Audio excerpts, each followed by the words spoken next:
starting a new section here. We're going to be talking about solving linear systems. We don't do much with this typically in high school. I'm going to do a little bit more with you guys. I want you to see this is a huge part of math. If you continue on, which I hope you all do, if you continue on with math in college and you go into a math-related field, linear algebra is enormously important. And it sounds like it'd be something super easy. You're just talking about equations of lines. But as we'll see, linear equations in more than 2 dimensions don't end up being lines. And we'll talk about that. But linear systems, I mean, the applications are just vast. There's all kinds of applications in circuit design and electrical engineering. Quantum mechanics studying quantum mechanics and physics relies very heavily on solving linear systems and linear algebra. And so we're just kind of dipping our toes in the pool here, but we'll get to see a little bit of this. And today's stuff will all be review, but after today it probably won't be review. So let's just start off by talking about what it means to be a solution, because that's really an important concept for us today. So remember that a solution to an equation in 2 variables is just an ordered pair that satisfies the equation, right? Which just means it makes it true.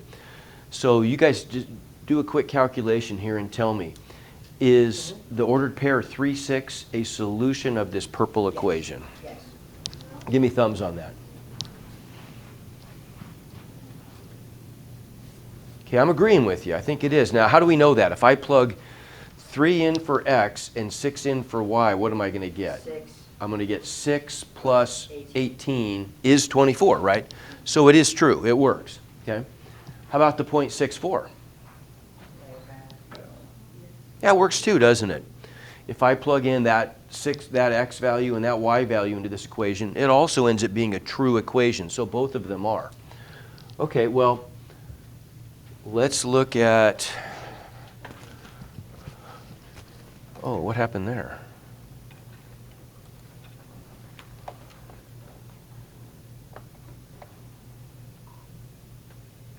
Gotta go back to this, hang on.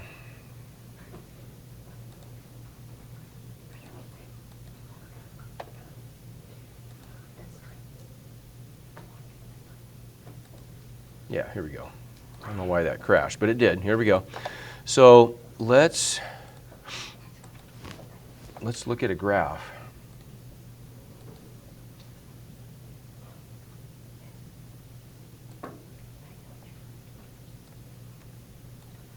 Of that line. And this is probably not real surprising to you. But we can see that both of those points, 3, 6, and 6, 4, they lie on that purple line, right? And the purple line is just 2x plus 3y equals 24. That makes sense? Everybody get that correlation? If an ordered pair is a solution of an equation, then the point has to sit on the graph of that equation. And one thing you could, how many points are in this line? Total? Infinite, right? There's an infinite number of points. Every point on this line has an ordered pair associated with it. And if I drag a point along this, you can see, look, there's all kinds of ordered pairs are just flashing by. Now, it expresses them as decimals, but that's okay for now, right? We get an infinite number of possible ordered pairs. You could think of a line as just being the collection of all of the infinite points, ordered pairs that satisfy that purple equation, right? That's it. That's all a line really is just all those ordered pairs that work, all strung together in one pattern, which is the line. Okay, so now, what if we have a system of 2 equations? Now we've got the purple equation and the orange equation. Is 3, 6 a solution of that system? Well, what do you think would have to be true? A system just means more than one of something together, right? So a system of equations just means I've got more than one equation that I'm looking at simultaneously, right? What do you think has to be true of the ordered pair 3, 6 for it to be a solution of the system of both the orange and the purple lines? What do you think? Yeah, it has to satisfy both, right? So does the 0.36 satisfy both? Well, we know it satisfies the purple one. Does it work in the orange one? It does. Yeah, it does, right? So yeah, that is a solution. This one is. How about this one, the red one? We know it works in the purple. Does it work in the orange? It doesn't. It doesn't, does it? It doesn't make the orange equation true. So then what do you suppose is going to happen if I look at the graph, at that last graph, but now I also graph the orange line? What do you think is going to happen? Where are these points going to be located, the green and the red points? Okay, the green one must be at the intersection of the two lines. That's the only way that it could be a part of both of those lines, if they're different lines, which they are, right? That's the only point that both lines have in common. The red point sits on the purple line, but not on the orange line, right? And we can see that. If I just turn on this orange line, yeah, look at that. That's exactly what we predicted, right? There's the intersection of the red and the purple is at the green point, but the red point does not sit on the orange line, only the purple line. Therefore, it's not a solution of the system, okay? Give me thumbs. Does that make sense? Is this review? For the most part, you guys have talked about this in the past? Okay. All right, so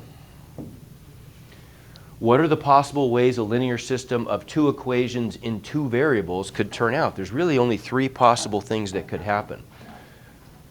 We could get one solution, like we did in the last example, and that occurs if I have two lines that are different lines that intersect.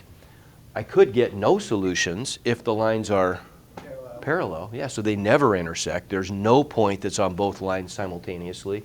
Or, how could I get an infinite number of solutions?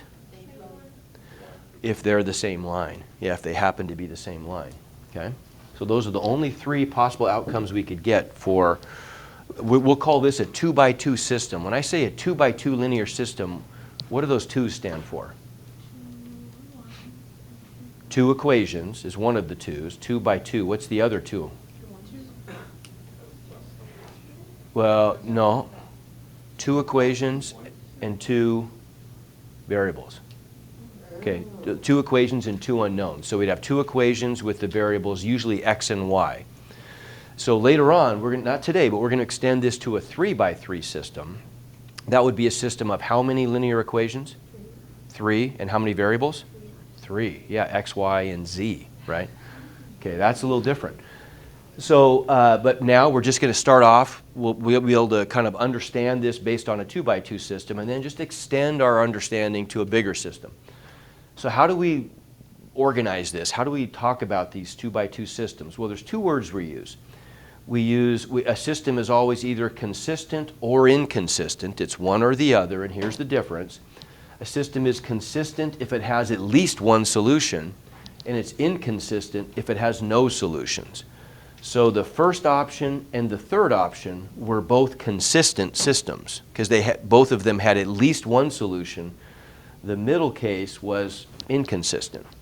The other thing we say, the other adjective we use is independent versus dependent. Independent equations are equations of different lines. Dependent equations are equations corresponding to the same line, right? So if we combine those two adjectives, that first system would be a consistent independent equation, or system, sorry. That make sense? The second one would be an inconsistent independent system. And the third one would be a consistent dependent system. Okay? That make sense? Okay? So they're just two different types of, two different adjectives that classify what a system looks like if we graph it. Okay, so now let's review the two methods, algebraic methods, that you guys have used in the past for solving 2x2 linear systems. One of them, substitution. What's the other one? Do you remember? Been a while. We had substitution or, well, I guess we'll find out in a little bit. Substitution method, how does this one work? And I'm going to show you kind of the steps, but really just seeing it in action is going to be more important. But this is, I'll put this up here mainly just so it's in your notes, so you can refer back to this. And this is right out of the textbook. So if we want to distill this down to steps, which I hate to do, I really don't like doing a cookbook approach. I'd rather look at things in terms of just a process and relationships. But if we had to make some steps, make a recipe here, how do you solve a 2x2 system using substitution? Well, we're going to solve one of the equations for one of its variables. And so that means, what does that really mean? That means we're isolating a variable. Step one is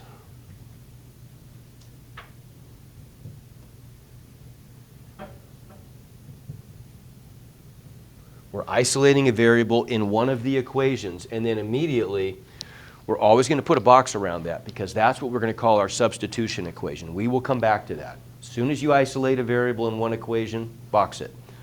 Then what do? Then we're going to substitute that expression for the variable found in step one in the other equation. So let's just say we isolate x in the first equation. Whatever we get for our answer for x, whatever x is equal to, we're going to plug that in for x in the second equation.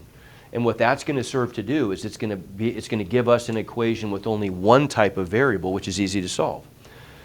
Then we will solve that equation and find the value of a variable. Once we know what the numerical value of one of our two variables is, then we're going to find the value of the other variable. And the way we always do that is we immediately go right back to the boxed equation and plug and chug. Okay?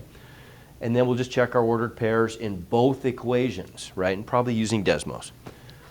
Okay, so let's try this. Break this down step by step. So let's take this linear system, okay?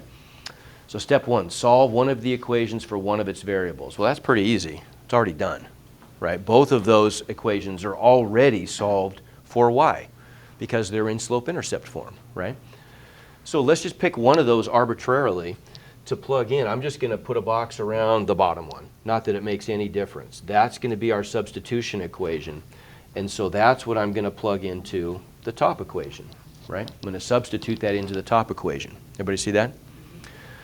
So then what's that give us? If we do that, we're going to get on the left side, where I used to have a y, I'm going to have x minus 9. On the right side, we've got negative 7x minus 1. You see the beauty of that. Now I've got a single equation with only x's in it, so I can solve for x. If I have more than one type of variable in a single equation, I can never solve for that one variable. I'm always going to end up getting an answer that involves the other variable, so I don't get a numerical answer. But if I've got a single equation and only one type of variable, I'm good. And then I just solve this, right? So what would the steps be to isolate x here? Add 7x. I probably want to push the x's over to the left, which means I'm pushing the constants to the right. And that's going to give me what? 8x equals 8. So what's x? 1. There's one equation. Where do I immediately go with that? Boxed equation. There you go. So we're immediately going back to the boxed equation. And we're going to plug and chug. So what's y equal to then? Well, y, Negative 8. yeah, y would equal 1 minus 9, which is negative 8. And so we've got our ordered pair then, right? Our ordered pair is just 1, negative 8. And then that's supposed to be, that was step 4, right? And then all we have to do is just check those in the original system. Check them in both. Do they work? Let's just verify. If I plug that ordered pair into the first equation, give me thumbs. Does it work? 1 equals, or sorry, negative 8 equals negative 7 times 1 minus 1. Yeah, that works, doesn't it? Does it work in the second one? Negative 8 equals 1 minus 9. Yeah, it does, right? So it checks out in both, so we know that's a valid solution of the system. Okay, make sense? Okay?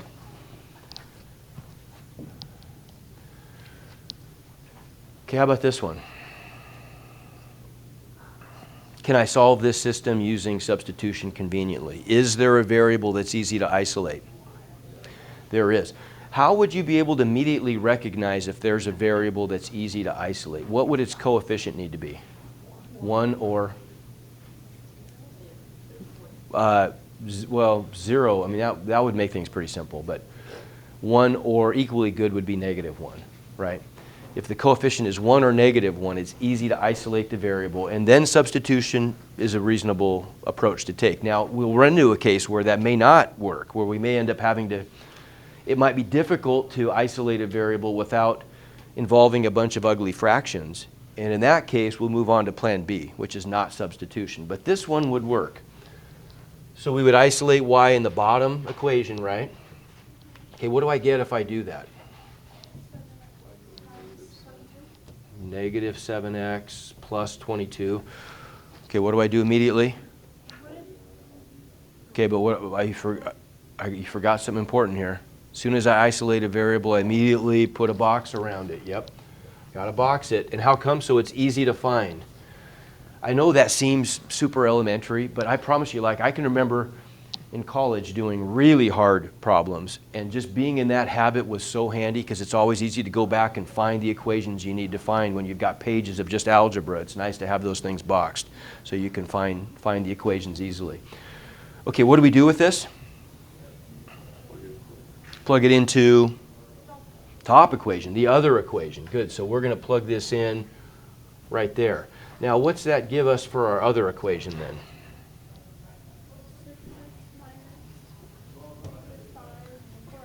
(6x minus 5 times)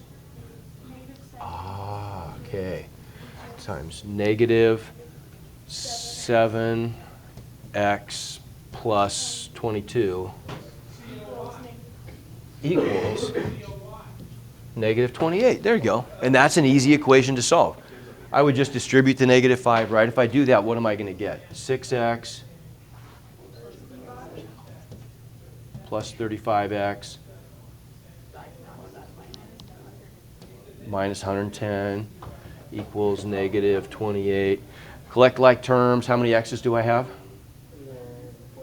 41. And then I'll add 110 to the other side and get what?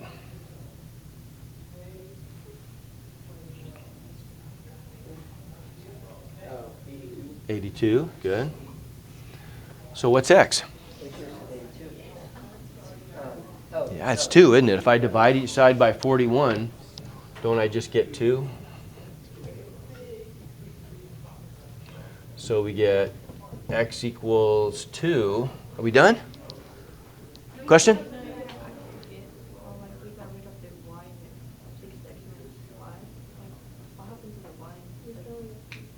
What happened to the y in this step right here? Our goal, see, our point is if we want to isolate, we isolated y in the bottom equation, and then to eliminate the y's from the top equation, we're going to substitute that expression for y. Okay, you see the trick? So all this stuff right here, all this stuff is really y. Okay? So are we done? We got x equals 2. Yeah, go back to the box. Right away we go back to the box. And we end up with y equals -7 times 2 plus 22. So -14 plus 22. Yeah, I just get 8, don't I? So what's my ordered pair? Yeah, 2, 8. Make sense? You guys know this stuff, right? Okay, so how about this one? Is substitution a good option here? Thumbs up or down? Down. I mean, it would work, of course, but it's just going to be hard to do. I'm going to end up with a bunch of fractions. I've got to do a lot of arithmetic with fractions. So this is not a good candidate. There's no variable that's easy to isolate in either equation. So what do? Well, we move on to plan B, which is the elimination method. Remember this? Okay. So what do we do with the elimination method? Okay, here's where standard form finally takes a bow. We finally use standard form for something. We haven't really used it much. But we would prefer, when we're using the elimination method for a system of 2x2 system or a 3x3 system or a bigger system, we would prefer to always set it up in standard form. Okay? So the goal here is to multiply both sides of one or both of the equations by the right number so that we end up canceling a variable. Okay, and then we're just going to add the equations up to eliminate a variable, and then it looks very much like the last process. We're going to solve for one variable, go back and plug that in into one of the original equations to find the other variable. Okay, so these are the steps. Now let's kind of go through them. So what about this guy here? Now this is one where we could have used substitution, but let's not. Let's use elimination. Okay, so if I look at these equations here, they're in standard form. If I add up those two equations, do either the x's or the y's cancel at this point? If I add those two equations up, thumbs up or down, do any of the variables cancel? They don't. If I add them up, I'm going to get x plus x is 2x, 7y plus negative y is 6y, and 17 minus 7 is 10. So I'm going to end up with another equation that has x's and y's in it, right? Okay, now this is called the principle of linear superposition that allows us to do this. It allows us to add lines together. But we can think about this in a real clever way. Why do you think it is? Why would it be okay for me to add these two equations together? Well, don't we know that the left and the right side of each equation is equal, right? So if I'm adding x minus y to the left side of this equation, that's the same thing as adding negative 7 to the right side, because we already know that those are equal things, right? So it's okay to do that. We can always add two linear equations together to get another true linear equation. It always works. Okay, but in this case, it's not helpful. So what we have to do instead is we have to find a way that we could multiply one or both of those equations by a number to make either the x's or the y's cancel. Which one would be easier to cancel, the x's or the y's? The x's would be. My goal is always to multiply by the smallest thing possible. Well, I could just leave the top equation the same. And here's how I like to show this. I'm just going to make an arrow that doesn't have anything in the middle. I'm just going to rewrite that equation exactly the way it is. I tell you what, let's go clear. I'm going to go clear over here so we have a little more room. I'm going to go clear over here. And we're just going to rewrite that top equation. X plus 7y equals 17. Okay, now what would I need to multiply the bottom equation by, distribute all the way through to make the x's cancel? Negative 1, exactly. So we're going to multiply by negative 1. So I'm just going to put a negative 1 bubble in the middle of my arrow, which means I'm just distributing negative 1. And what's that give me? Negative x plus y equals positive 7. Okay, if I add those things up, here's the beauty. The x's cancel. That's good. Right now we're eliminating a variable, so we're going to end up with an equation that only has y's in it, which is an easy equation. So 7y plus y is what? 8y. 17 plus 7, isn't that just 24? So what's y equal to? 3. We're halfway there. Now what? Well, now we'll just plug y equals 3 back into either one of those two original equations to solve for the other variable. Which one would be a little bit easier? Yeah, we'll use the bottom one, right? So we're just going to plug this guy, and this is really step 5 now. We're going to plug y equals 3 in right there. And what's that give us? Well, that's going to give us x minus 3 equals negative 7. Well, that's pretty easy to solve. What's x? Negative 4, if I add 3 to both sides. Okay, and so we end up then with the ordered pair, negative 4, positive 3. And how would I check to verify that solution? Plug it into, which equation do I plug it into? Which one? Both. To be a solution of the system, I have to verify that it works in both, right? Okay, give me thumbs. Is that making sense? Okay, let's try another one of those, a little tougher one. Well, this one isn't so much tougher. Let's tell you what, I'm going to skip ahead. Let's do that one.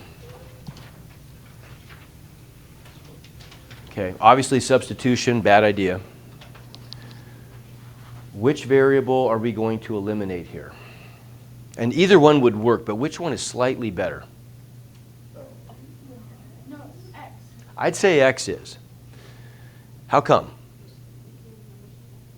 I can multiply by slightly smaller numbers to eliminate X. Y would work, but I have slightly bigger numbers I have to multiply by. So tell me what to do to eliminate X here.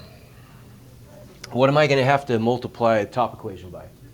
2. Everybody see that? Because in order to get the X's to cancel, I want to find the least common multiple of 2 and 5, right, which is 10.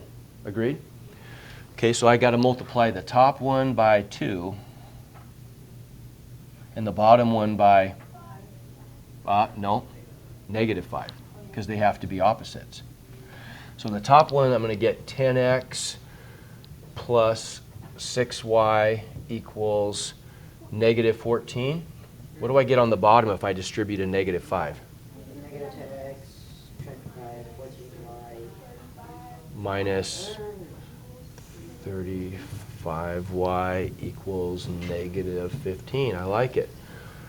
Okay, that's good because the x's cancel. Could have canceled either one. Doesn't make any difference, but we canceled x's.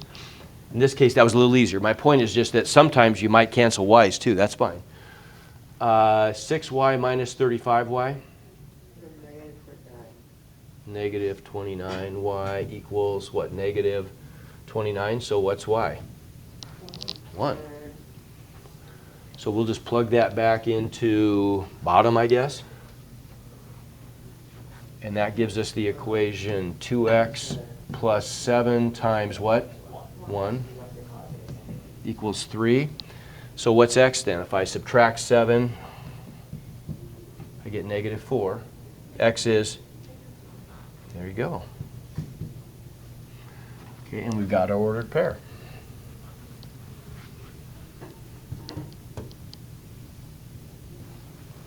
Okay? Make sense?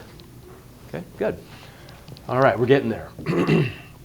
So how about this one? Let's just look at a couple more. We'll use elimination, agreed?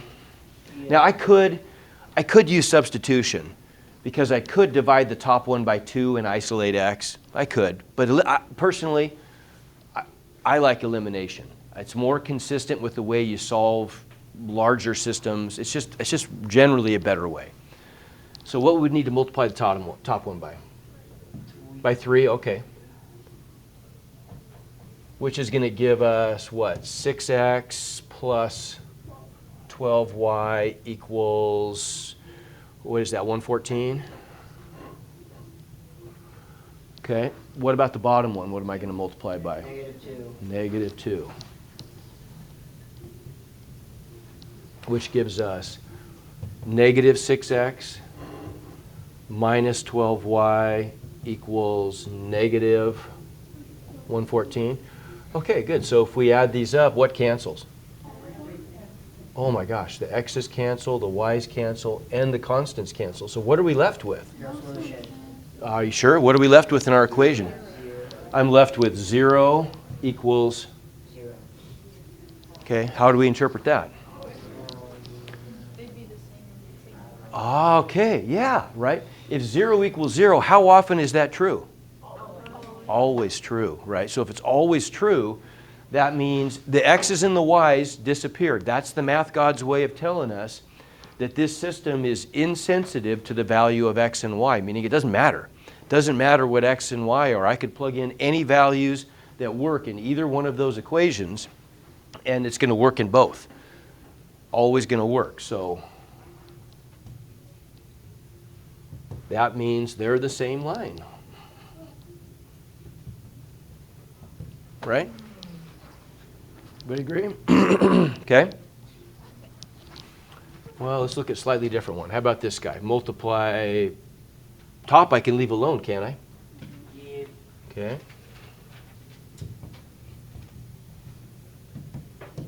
Bottom? -3. -3. Which gives me -6x minus 3y equals 15. I add those up and what happens? Okay, the variables all cancel. So I get 0 on the left side equals 22. Yeah, that's false. So no solution. So what can you tell me about those lines? Yeah. Okay, make sense? Now, one more thing. One more question I want to ask you about this last one. They're the same line, and so you're right. There are an infinite number of solutions. Can I just randomly pick an x and a y value then and assume it's a solution? No, they still have to be points that sit on the line, right? So they still have to be solutions of either the top or the bottom equation. But if it's a solution of the top equation, it's always guaranteed to be a solution of the bottom equation. See what that means? Okay. So it's still, our solution set is still constrained because they have to sit on the line, but there are an infinite number of points on that line. Okay, board work, try that one. Go. Oh. Let's go, go. Let's go, girl. Got it, thank you. Okay.